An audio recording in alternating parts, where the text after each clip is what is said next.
bài khang muốn có tục tục hơi cô đại bạc nặng bỏng bạc sờ chôm crop đã bong trong cô đại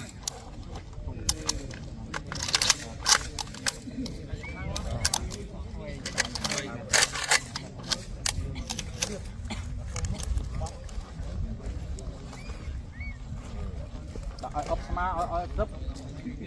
một cái ơi mua mày cày hơi cô đại bạc độ tung độ tung nặng ca tí mùi ca ca trạm bánh dịp lấy buôn à bánh rút trăm crop bánh biết là xoay một vọt những bực cằn miền dặm bên bài đó nhỏ là đấy đồng biên bánh bạc sao mất khâu đó mất đi mà cặp lớn nặng mất tên bò lom nhé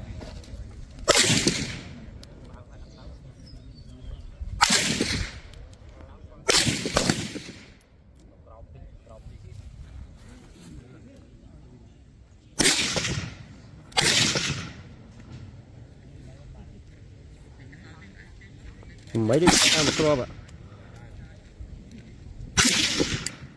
Dạ chọn một quạt đó.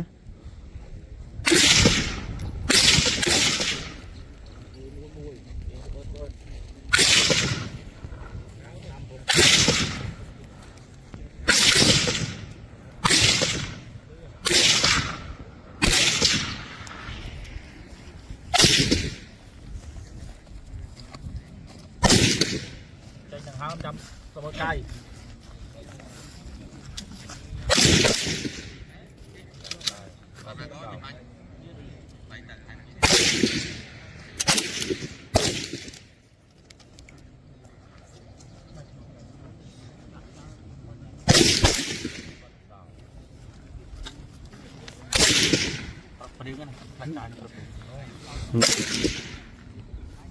chó một củ trong một quạt này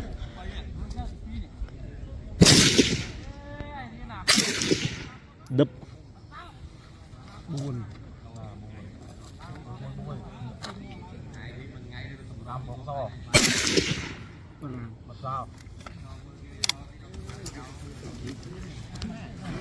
hai ca là chung bánh dịp lấy mấy à bánh trăm crop trong cái đào xoay một vọt miền dặm bên đó miền bánh tôi như bánh lúi à đào mà nhá mà mới đạp hốt xí với nè về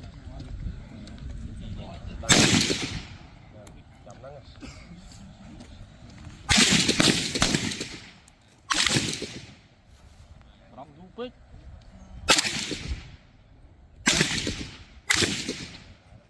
mới khí cột đất bánh từ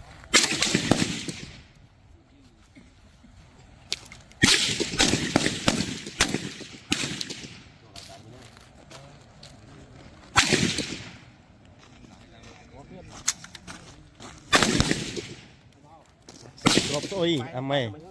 phải đi thi mấy cá nó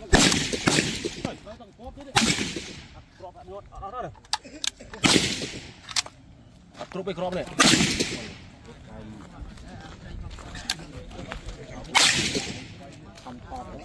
thì pram luôn mấy ấy